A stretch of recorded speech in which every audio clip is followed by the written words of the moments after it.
Why did blacks continue to live in the South in the early 20th century, even with the threat of white supremacy and Jim Crow? Today I'm going to a couple different locations to educate people on events and people of our past history, and also to see if they can make $40 cash by answering one of my questions correctly. Let's go do it. All right, what's your name? My name is Leo, nice to meet you. Leon? Leo. Leo, okay, Yeah, King nice to T.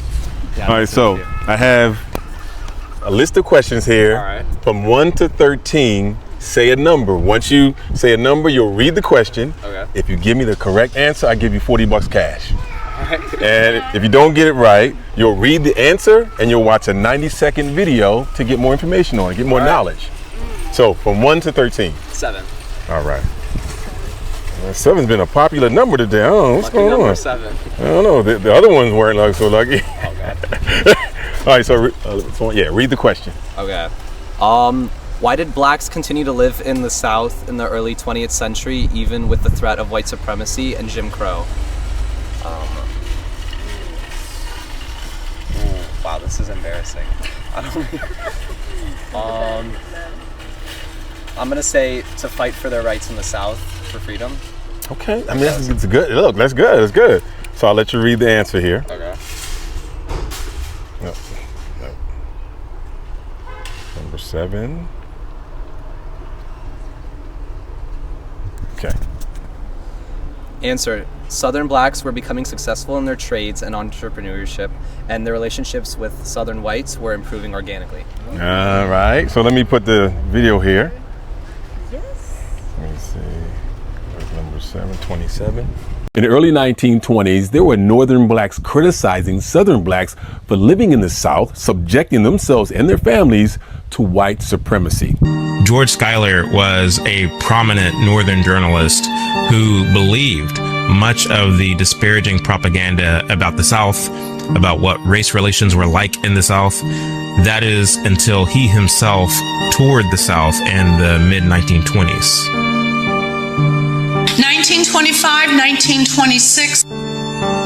George Schuyler takes an 8-month journey through the South, reporting for the Pittsburgh Courier. One of the most influential privately owned enterprises is the Pittsburgh Courier, largest Negro newspaper in America with a circulation over 300,000. He went into the black sections of cities and towns, and he would talk to the leaders, the business people, the school superintendents, the principals. The black community, in spite of segregation, was working through their own efforts, collaborating and improving their own status. All these black Wall Streets that existed all over the South that we read about today, George Schuyler visited those places and knew them firsthand. In the early 1920s, there were Northern... Did you get anything from there? Cool. Okay.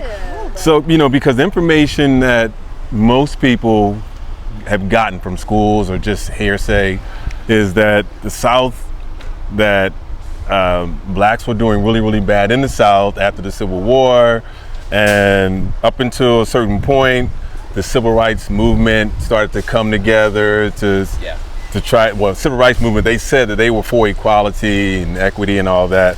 But the problem was, prior to the Civil Rights Movement now, there were successful black businessmen, black families that were really coming up in the world in the South. The South was where they ended slavery last in this country, but yet there were a lot of blacks who were succeeding in industry and everything. Well, not industry, but like as an entrepreneur, right? They was creating their own way of life. And the Civil Rights Movement come along, in the 50s and 60s. And from that point, if you look into history and statistics, the black family started to go downhill after the Civil Rights Movement. So the thing is, did we even need the Civil Rights Movement? Why did the Civil Rights Movement even come into effect when black families were going up economically, whites and blacks in the South were working together to build a future together? Why did we have the Civil Rights Movement? Because after that, things started going bad. There was no such thing as businesses and different, events or whatever called black this and black that. That happened after the Civil Rights Movement. So what we have is reverse racism. If white people start going, we'll have white this and white that, call it it would be like an uprising and people would go crazy, lose their minds. So the civil rights movement actually brought in more racism and got us focused on race, which was really detrimental to our life in the society.